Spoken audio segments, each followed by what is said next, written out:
জ্বালো আগুন জ্বালো স্বাধীন দেশে হবে না প্রতিটি নাগরিক তার যে নাগরিক নিরাপত্তা রাষ্ট্রের কাছ থেকে যে নিরাপত্তা তার পাওয়ার কথা সেটি পাবে। কিন্তু দুঃখজনক হলেও সত্য যে আমরা অন্তর্বর্তীকালীন সরকার দায়িত্ব নেওয়ার প্রায় 3 মাস হয়ে গেছে, কিন্তু আমরা এখনো দেখছি দেশের বিভিন্ন স্থানে হত্যাকাণ্ড, লোমহর্ষক এবং বীভৎস হত্যাকাণ্ড বেড়েই চলছে এবং এটাকে আমরা অন্তর্বর্তীকালীন সরকারের একটা ব্যর্থতা হিসেবে দেখছি। 3 মাস পরেও আমরা দেখছি এখনো থানাগুলো সুষ্ঠুভাবে কার্যক্রম পরিচালিত হচ্ছে না। এখনো দেখছি পুলিশ বাহিনী, হাসিনা সেই পেটো পুলিশ বাহিনী এখনো ঠিকমতো তারা দায়িত্বে ফিরে আসছে না। এর ফলে আমাদের জননিরাপত্তা প্রচন্ডভাবে বিঘ্নিত হচ্ছে এবং আমরা সাধারণ নাগরিকেরা যারা এই আন্দোলন নেমেছিলাম তারা এখন নিরাপত্তাহীনতায় ভুগছি। আমাদের সেই রক্ত আজকে বিতা হতে চলেছে।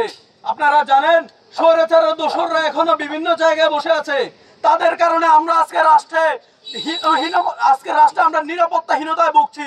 শুধু রাষ্ট্রে নয়, রাষ্ট্রের বাহিরেও আমরা যারা দেশের বিভিন্ন জায়গায় আছে তারা বিভিন্ন ধরনের নিরাপত্তাহীনতায় ভুগছে। আমরা চাই অতি দ্রুত এই অশান্তিকর পরিকল্পনাগুলো বন্ধ করার ব্যবস্থা করুন। নগদের সর্বোচ্চ বার 167 টাকা রিচার্জে পাবেন 1 লাখ টাকা পুরস্কার। আরো আছে প্রতি সপ্তাহে পুরস্কার ও ক্যাশব্যাক। আমাদের বোনেরা যাতে নির্বিঘ্নে নিশ্চিন্তে এই ক্যাম্পাসে রাত বিরাতে চলাফেরা করতে পারে, তারা যাতে কখনোই এরকম ক্যাম্পাস চাই যে ক্যাম্পাসে তারা তাদের শান্তিপূর্ণ জীবনযাপন করতে পারবে।